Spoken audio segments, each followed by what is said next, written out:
Assalamualaikum warahmatullahi wabarakatuh. Kembali lagi di channel Kisah Warganet. Kali ini saya akan menceritakan cerita yang berjudul Kiriman untuk Pak Guru, bagian ke-1. Langsung saja kita ke ceritanya. Gani datang dari ibu kota provinsi untuk menjadi seorang guru di pelosok Kalimantan. Namun sebuah peristiwa membuat ia mendapat teror guna-guna dari sebuah pengalaman nyata di tahun 1980-an. Bulan Mei sekitar tahun 1986 sampai 1987, dari Pontianak Gani menumpang kapal motor, kapal Bandong, begitu disebutnya. Dari Pontianak ke kampung yang dituju setidaknya memakan waktu 10 hari. 7 hari dari Pontianak ke ibu kota kecamatan, lalu 3 hari naik perahu kecil sampai kampung. Gani adalah lulusan SPG, Sekolah Pendidikan Guru. Begitu lulus SPG, ia langsung menerima surat tugas untuk berangkat ke lokasi mengajar, ke sebuah kampung yang bahkan tak ada di dalam peta.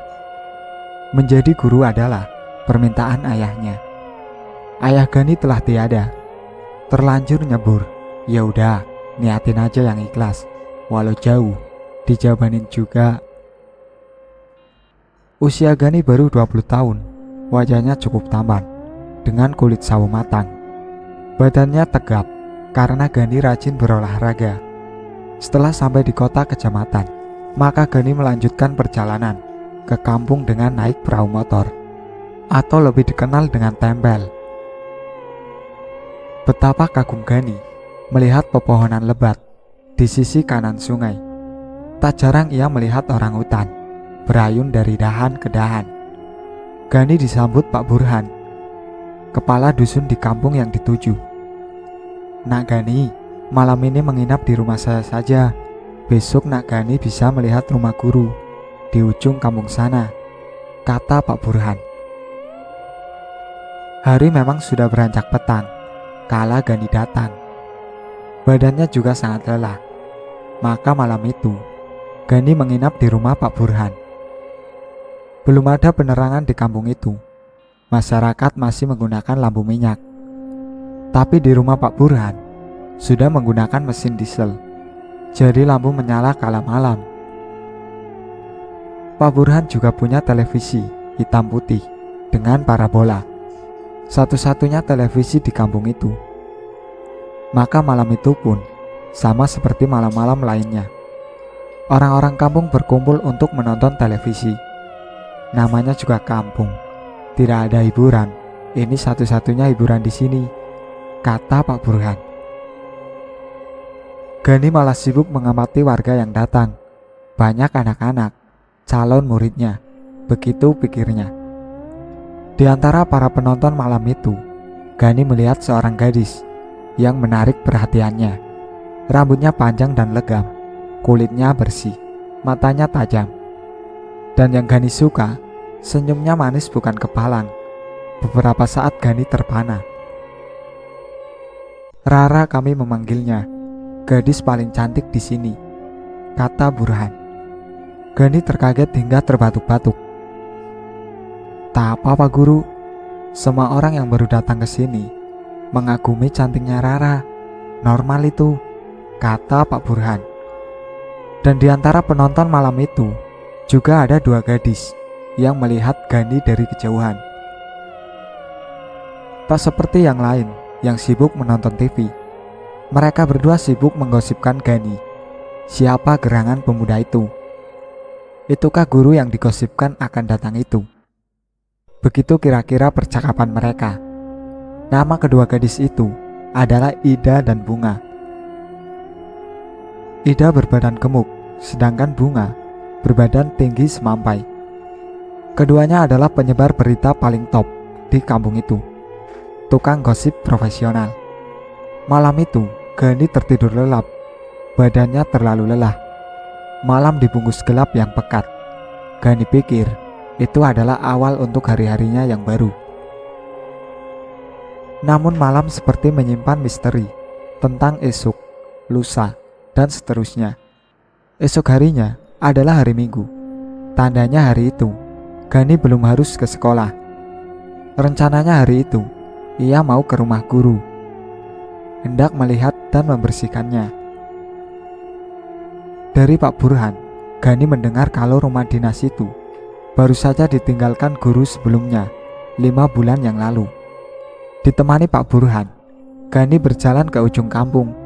Ia melalui rumah-rumah penduduk yang rata-rata terbentuk rumah panggung. Beberapa anak bermain gangsing. Langkah kaki Gani begitu riang. Kampung itu terasa menyenangkan baginya. Rumah dinas guru itu masih baru dibangun pemerintah 2 tahun yang lalu. Bisa dikatakan rumah paling baru di kampung itu. Saat Gani masuk, rumah itu penuh debu. Sarang laba-laba menghiasi dinding-dinding. Untung Gani sudah menyiapkan alat bersih-bersih, didapatkan dari Pak Burhan. Bapak tak bisa menemani Nak Gani sepanjang hari. Bapak ada urusan. Kalau sudah selesai, terserah Nak Gani mau langsung pindah kemari atau masih mau di rumah Bapak dulu, kata Pak Burhan. Iya Pak, terima kasih bantuannya. Sepertinya saya akan tinggal di sini saja, kata Gani. Pak Burhan pamit. Gani mulai membersihkan rumah itu. Rumah itu kecil, hanya ada kamar tamu, 1 kamar lalu dapur. Beberapa peralatan dapur ada di sana, berdebu. Gani memeriksa semua sisi rumah. Di kamar juga masih ada ranjang kayu. Namun Gani kaget saat membuka pintu belakang. Tepat di belakang rumah itu, 10 meter jauhnya, berbaris nisan-nisan dari kayu yang mulai melapuk. Gundukan-gundukan tanah itu jelas adalah pertanda itu adalah perkuburan. Gani bergidik. Gani menutup pintu belakang rumah. Ia masih sedikit shock. Ingin ia kembali ke rumah Pak Burhan saja, tapi ia tidak enak. Terlanjur bilang akan tinggal di sini. Ia ingat lagi tujuannya ke kampung itu untuk mengabdi. Kuburan hanya berisi orang mati, pikirnya. Siang itu Gani terlalu lelah. Ia terlentang di atas tikar pandan yang dibawakan Pak Burhan tadi pagi. Tikar itu sudah diletakkan di atas ranjang kayu. Angin berembus memasuki sela-sela dinding. Udara hutan yang sejuk mengantarkan Gani ke dalam tidur yang lelap. Gani terbangun saat hari sudah gelap. Gani panik. Yang ia lihat hanya kegelapan. Ia lupa meminjam lampu minyak. Ia meraba-raba tasnya untuk mencari senter yang ia bawa. Ia keluar menutup pintu. Ia hendak ke rumah Pak Burhan. Tapi betapa kagetnya Gani ketika membuka pintu depan. Di depannya berdiri nisan berbaris-baris. Bulu kuduknya bergidik ngeri. Bukankah tadi kuburan-kuburan itu hanya ada di belakang? Atau ia masih mengigau hingga salah membuka pintu? Ia berlari ke pintu yang lain dan membukanya. Sama saja, kuburan-kuburan itu berbaris di depannya. Gani menutup pintu kencang. Ia merafal doa yang ia bisa. Gani kembali membuka pintu depan dengan pelan. Gani terkaget-kaget, hampir melempar senternya. Pak Burhan berdiri di sana. Nak Gani, baru saja Bapak mau mengucapkan salam. Nak Gani sudah makan? Tanya Pak Burhan. Gani menyeka keringatnya. Belum Pak, katanya lirih. Malam itu Gani makan malam di rumah Pak Burhan. Kalau mau belanja buat keperluan, ada warung di ujung kampung sana. Tapi maklum kalau agak mahal. Maklum di kampung, kata Pak Burhan. Terbayang oleh Gani bagaimana barang dagangan didistribusikan dari kota ke kampung itu. Berhari-hari diangkut dengan kapal Bandung dan perahu. Tentu biaya distribusinya akan sangat mahal. Oh iya Pak, saya mau tanya lagi. Gani nampak malu. Tanya apa? Itu rumah gurunya tidak ada kamar mandi ya? Di sini tidak ada namanya kamar mandi. Kalau mandi, semua orang ke sungai, di Lanting. Gani ingat saat ia datang. Lanting memang ramai dengan warga yang mandi. Anak-anak berlompatan riang ke air yang begitu sejuk. Wah, saya harus mandi, Pak. Tadi kotor karena berberes. Ya sudah, biar anak saya yang temani. Pak Burhan pun memanggil Jafar anaknya. Ditemani Jafar yang berusia 11 tahun. Malam itu Gani pergi ke sungai untuk mandi. Waktu menunjukkan pukul 7:30. Abang dari Pontianak kah? Tanya Jafar. Iya, kenapa? Nana kalau Jafar udah bosan. Jafar mau sekolah di Pontianak. Begitulah Gani berusaha mengobrol dengan Jafar agar tidak terlalu sepi. Walau banyak kosakata Jafar yang tak Gani mengerti, bermodal senter mereka memecah malam. Langit tampak cerah dengan hamparan bintang. Walau malam terasa begitu dingin, tapi air sungai terasa begitu hangat. Segar sekali rasanya ketika Gani berendam di sana. Setengah jam Gani berendam di air sambil berbicara dengan Jafar. Dan saat itulah Gani melihat pemandangan yang tak biasa. Di seberang sungai, di antara rerimbunan pohon, Gani melihat sebuah bola api terbang melesat cepat. Apa itu? Meteor kah? Tanya Gani. Jafar mematung tak menjawab. Kita pulang cepat, kata Jafar beberapa saat kemudian. Melihat Jafar panik, Gani segera menyelesaikan mandinya. Gani dan Jafar pulang dengan langkah kaki yang lebih cepat. Sesampai di rumah Pak Burhan, Gani menceritakan apa yang ia lihat. Itu namanya pulung, santet atau guna-guna. Di sini orang-orang masih sangat percaya mistis.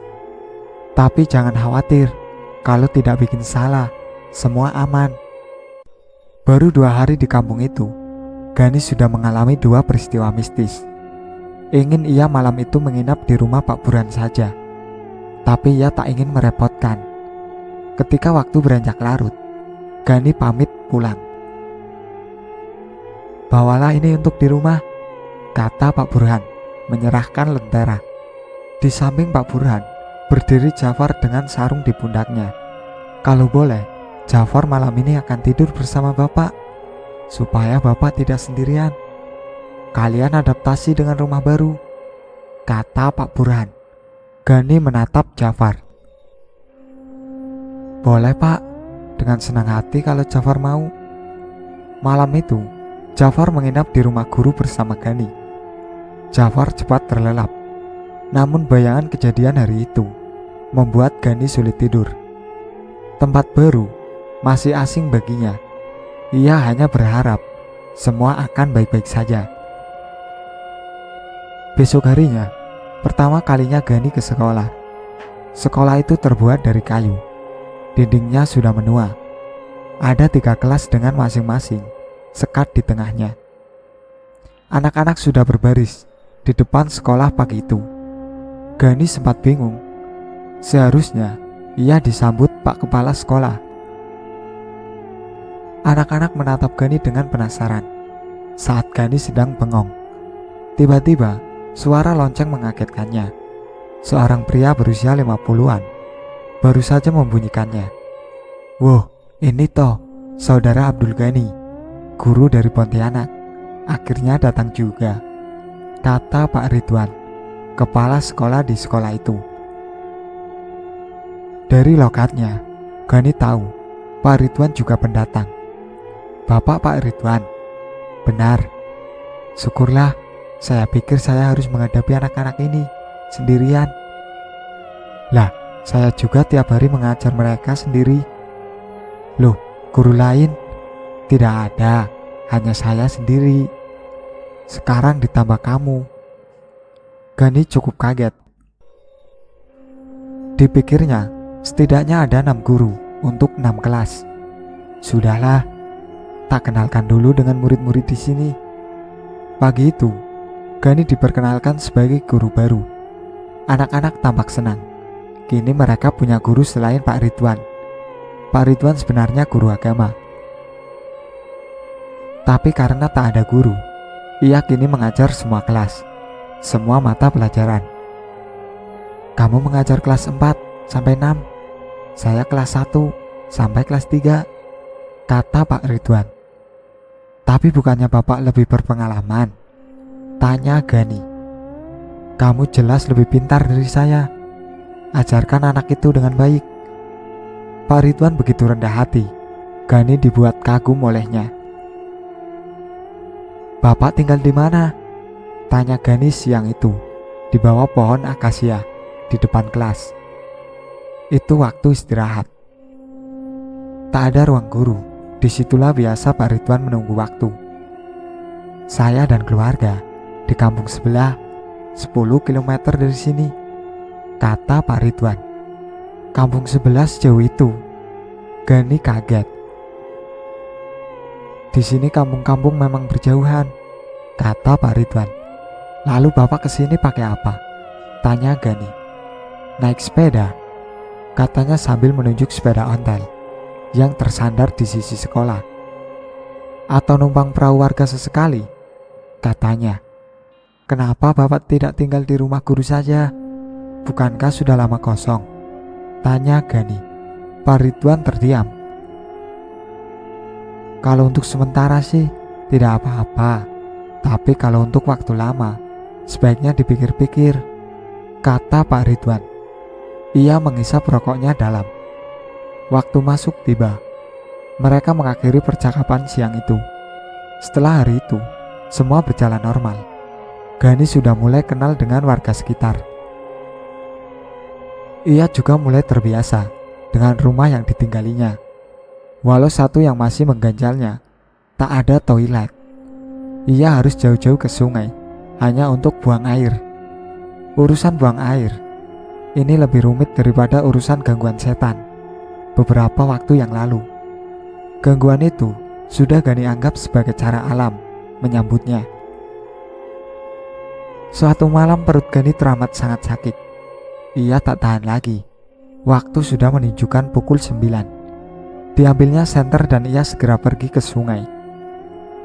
Segera ia masuk ke dalam bilik jamban dan mengunci pintu dari dalam. Malam hening. Lalu dari luar terdengar suara tangis dan kecipak air. Siapa itu? Sontak saja bulu kuduk Gani merinding. Ia segera menyelesaikan pertapaannya. Saat Gani sedang cebok, suara tangisan itu perlahan menghilang. Gani keluar dari jamban perlahan. Dilihatnya seorang gadis duduk di ujung lanting. Di sampingnya diletakkan sebuah lentera. Wanita itu menoleh sambil menggosok matanya. Pantulan cahaya lentera itu membuat Gani mengenal wanita itu. Wajah terindah yang pernah Gani lihat. Kamu Rara bukan? Kenapa kamu ada di sini malam-malam? Tanya Gani. Rara tak menyaut. Diambilnya lentera sambil berdiri. Maaf kalau saya mengganggu Bapak, katanya sambil berjalan, menitik kayu untuk meninggalkan Gani. Gani ingin mengejar Rara, tapi perutnya kembali terasa sakit. Buru-buru ia masuk ke bilik jamban. Lalu beberapa saat kemudian, terdengar lagi suara tangis, lebih sedih, lebih menyayat. Kenapa Rara kembali? Kali ini Gani tak buru-buru menyelesaikan proses buang hajatnya. Suara tangis itu kian lirih. Setelah selesai, Gani kembali keluar. Tapi tetap sebelum pintu dibuka, terdengar suara orang menyeburkan diri ke sungai. Rara, seru Gani. Tapi tak ada siapa-siapa. Tak ada lentera. Yang tersisa hanya hening. Gani menyenter ke sungai, ke sisi lanting. Tak ada tanda seorang pun di sana. Apakah tadi hanya halusinasi saja? Gani berusaha menenangkan diri. Gani pulang dengan dada yang cemas. Bagaimana bila tadi benar Rara yang menyeburkan diri? Hatinya begitu was-was. Pagi itu, Gani mengajar dengan perasaan tak tenang. Bagaimana kabar Rara? Di jam istirahat, Ia duduk di depan sekolah. Lalu lewatlah Bunga dan Ida yang membawa cucian dari sungai. "Bunga, Ida," seru Gani berlari mendekat. "Ada apa, Pak Guru?" tanya Bunga sambil senyum-senyum. Di sampingnya, Ida memilin-milin rambut. "Kalian lihat Rara pagi ini?" "Ah, saya pikir Pak Guru mau bertanya soal kami." "Rara rupanya," kata Bunga. "Bukan begitu, soalnya tadi malam." "Kenapa tadi malam, Pak Guru dan Rara?" "Sudahlah, ketemu Rara tidak pagi ini?" Gani tak melanjutkan ceritanya. "Ada Pak Guru, tadi ketemu di sungai, tapi sudah buru-buru pulang." "Syukurlah, senang nian sepertinya Pak Guru ini, Ida," kata Bunga. "Apa Pak Guru mau titip salam ke Rara?" tanya Ida menggoda. "Tidak, terima kasih," kata Gani. Hatinya lega, Rara baik-baik saja. Tapi kini ia bertanya, suara apa gerangan malam tadi? Suara tangis itu jelas didengarnya. Berurusan dengan Bunga dan Ida itu rumit, karena tak butuh waktu lama. Menyebarlah gosip di penjuru kampung kalau Gani menyukai Rara. Walaupun pada kenyataannya rasa itu memang ada, tapi Gani tidak pernah mengatakan itu. Maka suatu hari ketika Gani berbelanja bahan makanan di warung, terdengarlah sebuah kalimat dari Ucu Idoy yang sedang nongkrong minum kopi di depan warung. "Oh, inilah rupanya Pak Guru Gani yang mengincar darah kampung kita. Sudahlah Pak, di kota banyak, jangan ambil jatah kami." Gani berusaha bertingkah normal. "Maaf Bang, itu hanya gosip saja," kata Gani. Ia lalu beranjak pergi.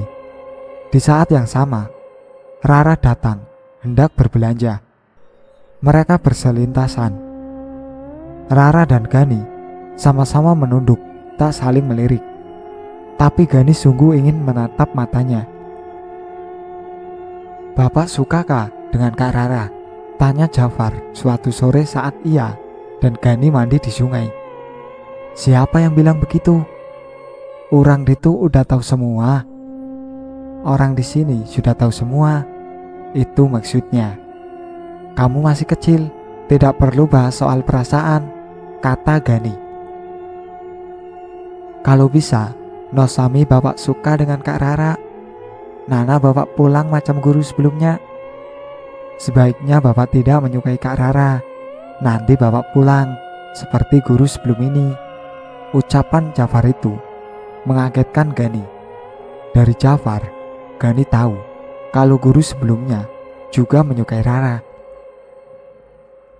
Namun setelah setahun bertugas, ia minta dipindahkan dengan alasan kesehatan. Bahkan saat petugas dinas datang, ia tampak seperti orang gila. Orang kampung percaya itu hanya akting, karena tak betah. Di suatu hari Minggu, Gani sedang membersihkan area depan rumah dinasnya. Rumput-rumput sudah tinggi, jadi dihabiskan hari itu dengan menebasnya. Ia juga membersihkan bagian samping dan belakang. Soal kuburan itu, ia tak lagi khawatir. Sudah 3 bulan, tak ada kejadian apa-apa. Saat sedang membersihkan rumput, atau di sana disebut mabau, Gani menemukan sebuah botol kecil berisi minyak. Botol yang ditutup potongan kayu itu ditemukannya di sela rumput. Karena rasa penasaran, botol itu disimpannya di saku celana. Dan malam itu menjadi malam yang mengerikan. Pukul 12 malam, dinding rumah tiba-tiba diketuk keras. Gani terjaga dari tidurnya. "Ada apa?" pikirnya. Buru-buru ia keluar dan membuka pintu depan. Betapa kaget Gani melihat perkebunan itu kini ada di depannya. Lalu ia berlari ke pintu belakang.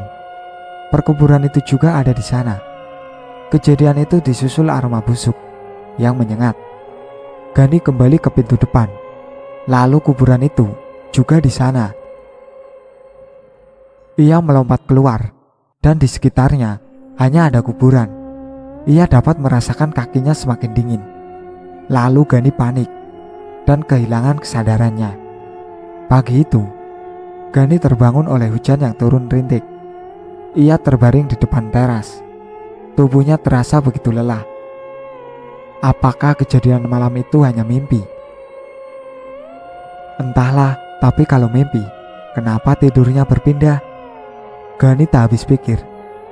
Pagi itu dengan tubuh yang terasa mulai demam, Gani tetap pergi ke sekolah. Namun semua panik kala mengajar. Gani kembali pingsan. Gani terbangun di rumah Pak Burhan. Di luar Pak Burhan sedang mengobrol dengan Pak Ridwan. Ia keluar dengan badan lemas. "Wah, Pak Gani sudah bangun," kata Pak Ridwan. "Kalau masih sakit, istirahat saja dulu. Kami sedang menunggu bidan desa dari kampung sebelah," kata Pak Burhan. "Pak, rumah itu aneh," kata Gani. Gani lalu menceritakan semua kejadian aneh yang dialaminya. "Apakah ada hal aneh yang nak Gani melihat sesuatu yang aneh di rumah itu?" kata Gani, mengeluarkan botol yang ditemukan. Dari kondisi botolnya, sepertinya ini sudah lama di sana. Jadi jelas Pak Gani bukan targetnya, kata Pak Burhan. "Memang ini apa? Pulongan, ini santet, guna-guna," kata Pak Burhan. "Kalau barang ini dimusnahkan, berarti rumah itu aman?" tanya Gani. "Tidak semudah itu memusnahkan," kata Pak Burhan. "Kalau begitu, biar saya yang bawa, saya amankan," kata Pak Ridwan. Pak Ridwan memasukkan botol itu ke sakunya. Kalau guna-guna itu tak ditunjukkan padanya, lalu kenapa ada di situ? Gani teringat cerita Jafar soal guru sebelumnya yang dikira pura-pura gila. Bagaimana kalau ia benar-benar gila? Sampai di sini ceritanya. Nantikan cerita kelanjutannya di part berikutnya. Sekian dari saya. Wassalamualaikum warahmatullahi wabarakatuh. Jangan lupa like, komen, dan subscribe channel ini.